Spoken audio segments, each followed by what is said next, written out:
and I suck at this. I'll be the first to admit it. I have a hard time. I just love food, and when it's in front of me, I just want to get it down. Yeah. You have a plate of food, and it's Yum, yum, yum. yum, yum, yum.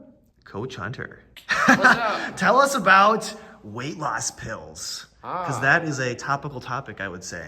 Generally, first off, I mean, definitely not a doctor, so I wouldn't consider myself an expert on weight loss medications at all. Nor would I ever tell somebody not to take them and or to take them, obviously. But I do think that like weight loss pills are kind of like, or different types of weight loss medications have kind of been like those things like back in the day, maybe there's just like weird weight loss pill that has like some worm in it that's supposed to like eat all your food. So then like the calories that you're consuming are not quite as, you know, like you're basically having something else eat those, different things like that. So like weight loss pills have come and gone.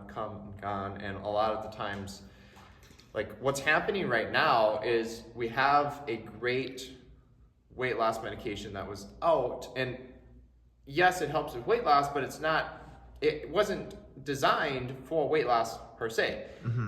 So a lot of times if you look, or if you go to your doctor and you have something like diabetes, for example, so type 2 diabetes, commonly just referred to as type 2, used to be more so like adult onset diabetes because more adults were getting it, but now we have a bunch of kids that get it too, so it's just simply called type 2 diabetes.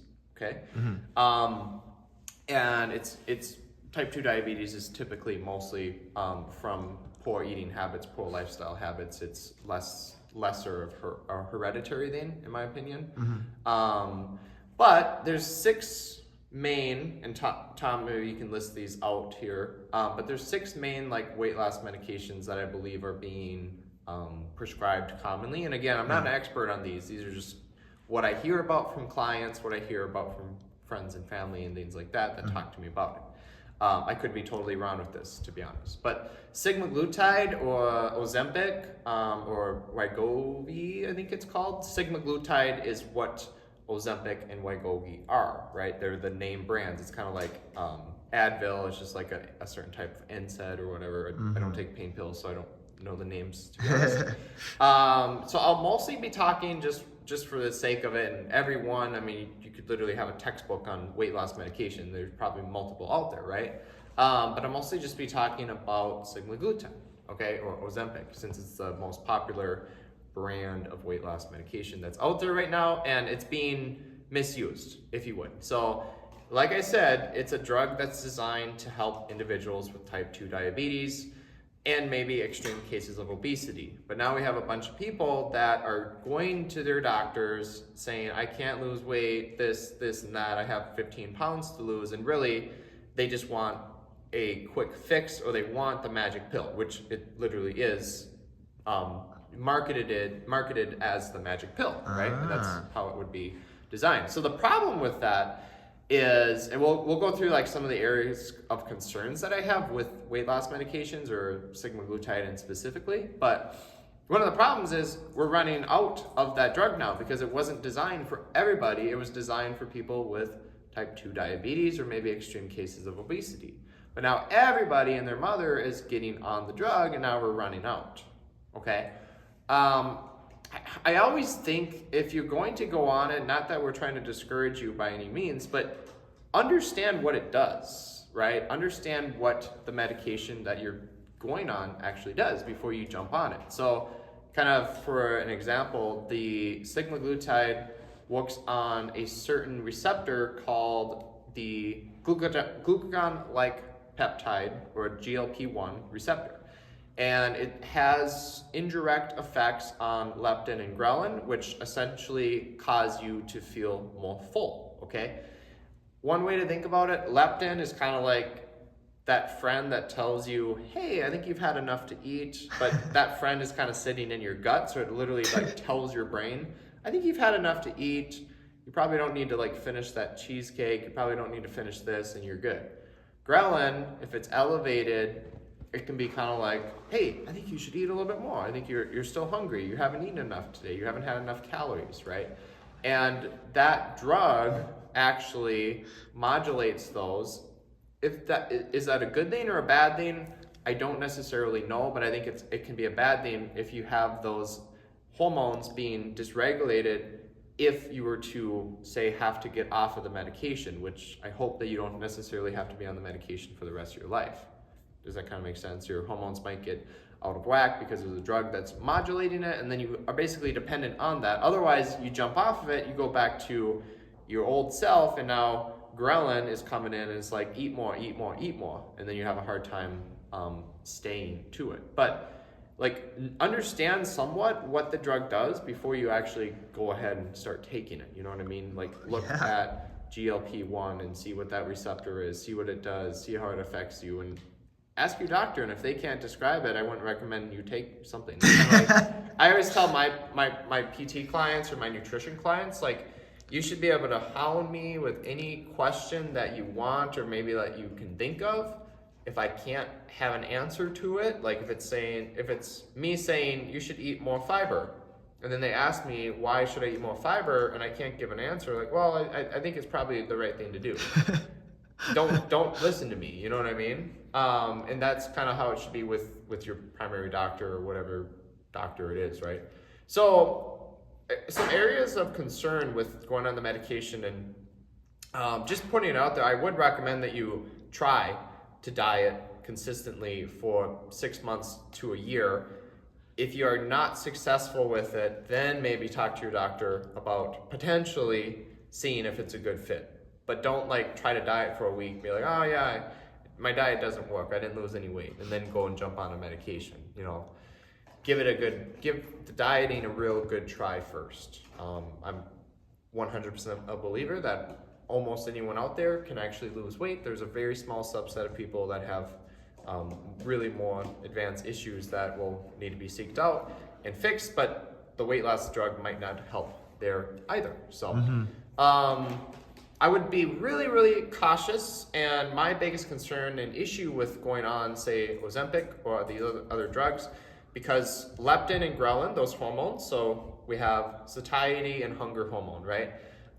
Those two are getting out of whack. It's going to therefore cause you to just eat less of everything, right? Yeah. Specifically, a lot of times it's harder to eat more protein. We see this in people that have like bariatric surgery. They end up eating less protein, sometimes more fat, more carbohydrates, and a lot of times more fats, because fats have such a small volume in the actual like caloric load, if you think about like nuts or something like that, as opposed to like big steaks, big chicken breasts, meals, stuff like that. People end up eating less of that, and therefore you lose more muscle mass. And then if you're not eating enough protein, and you're also basically losing weight because your insulin levels are being improved, and remember, it's a type 2 diabetes drug, so it helps with blood sugars, so that will help you to lose weight as well. So you're dropping all this weight, and now you start dropping all this muscle mass too, because you're not able to eat enough to sustain what you would need and require, right? It's kind of like bodybuilding prep clients. A lot of times we start off with a certain amount of protein, and they'll diet off 20, 30, even 40 pounds, eating the same amount of protein, or sometimes even more protein at the end of the diet than what they started off with. Whereas if you jump on a medication, you don't have those habits or tracking skills set in place, you literally just start eating less of everything. So then you're eating less protein, less of everything, and you're losing the weight too fast, okay?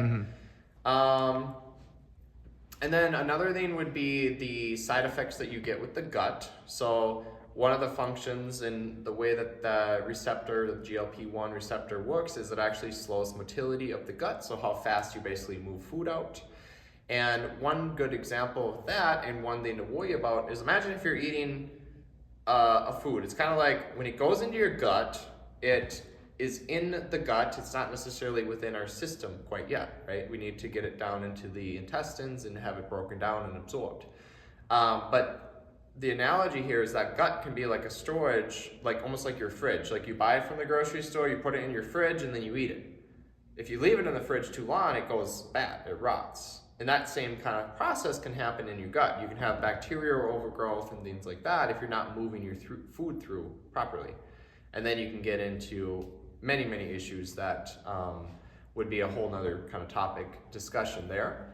So muscle loss should be a big one. This drug works by actually stimulating insulin secretion, which therefore brings blood sugar down.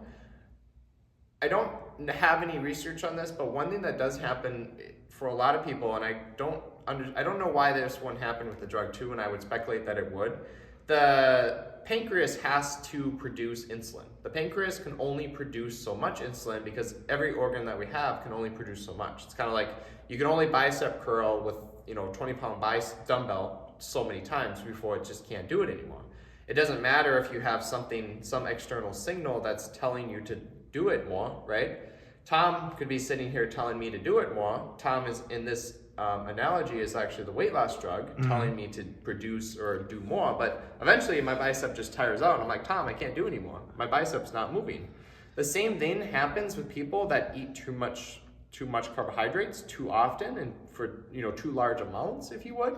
The pancreas stops working and then insulin levels go up rapidly, and what kind of happens there is your blood sugars come up super high because the pancreas can't keep up with those blood sugars.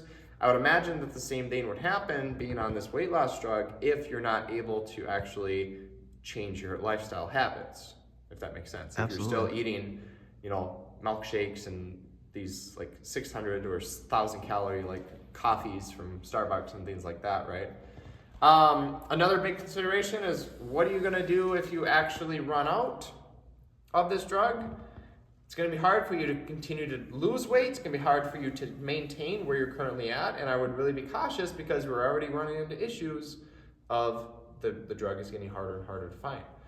And then, another consideration is going to be actually like injection site soreness or redness or reactions. You'll get redness, swelling, itching, bruising at the injection site, potentially. You have to inject these things in.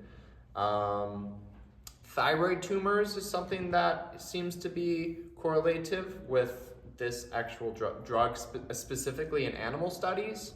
We haven't found that in human studies, but it hasn't been around that long, so I do think that it's helpful and important to kind of look at that. Like, a lot of animals out there that have been studied have been getting thyroid tumors with this.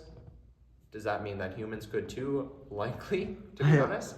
And then another big concern would be gallbladder issues. So gallbladder issues, it can be caused by not eating enough fat. And one thing that happens is if you're not eating enough, you're not then clearing the gallbladder of its stones and all that kind of stuff. So you can get gallbladder issues, and then it's gonna lead into a whole nother host of issues. So those would be some big considerations to, I guess, think about before you jump on semaglutide. And that's just the one weight loss medication. If you look at all the other weight loss medications out there as well, I do think that they can be beneficial for certain individuals, but anyone that you definitely have to be careful if you've had eating disorder tendencies in the past or anything like that. And if you had an eating disorder and your doctor recommended it without maybe talking to more of a specialist, like not weight loss, but like eating disorder specialist or your therapist or something like that, I would be very cautious of that individual starting that weight loss medication, because that can be another form of a weight loss induced, I guess you could say, eating disorder there as well. So those are my thoughts, I guess, on the drug. I wouldn't do it myself personally. Yeah, dude, that was fantastic, and all that information and insight from somebody who's deep into a bodybuilding prep.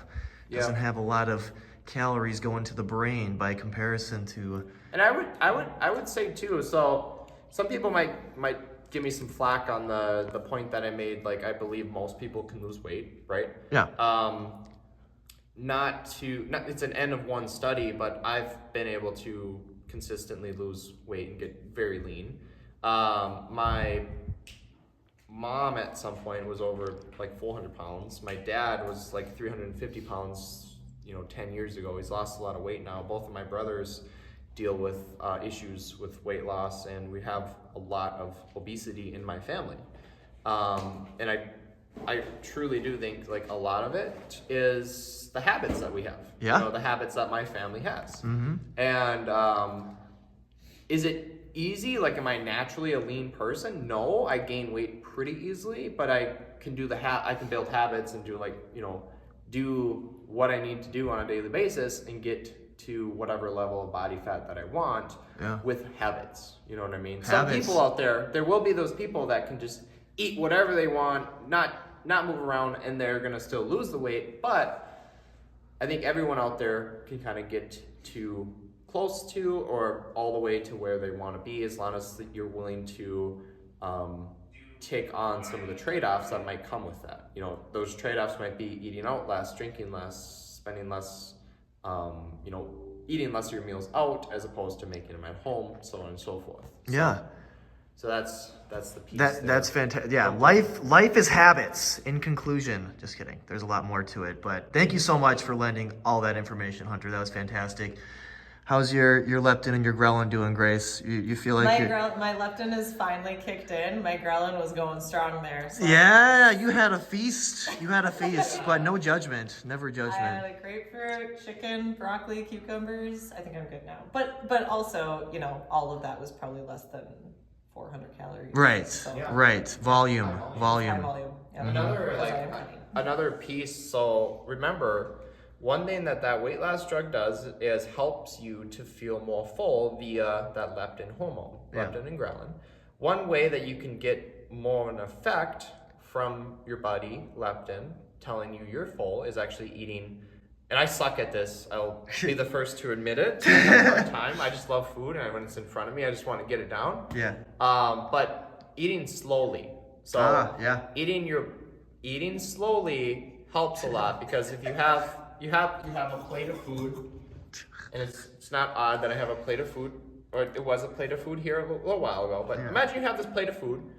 If you eat that food in 2 minutes, you actually don't really have your body doesn't have any ability to upregulate those feel-good, hunger, I guess you say, appetite suppressing hormones. If you eat that meal really slowly throughout that duration, you can then be like, oh, actually I'm kind of full.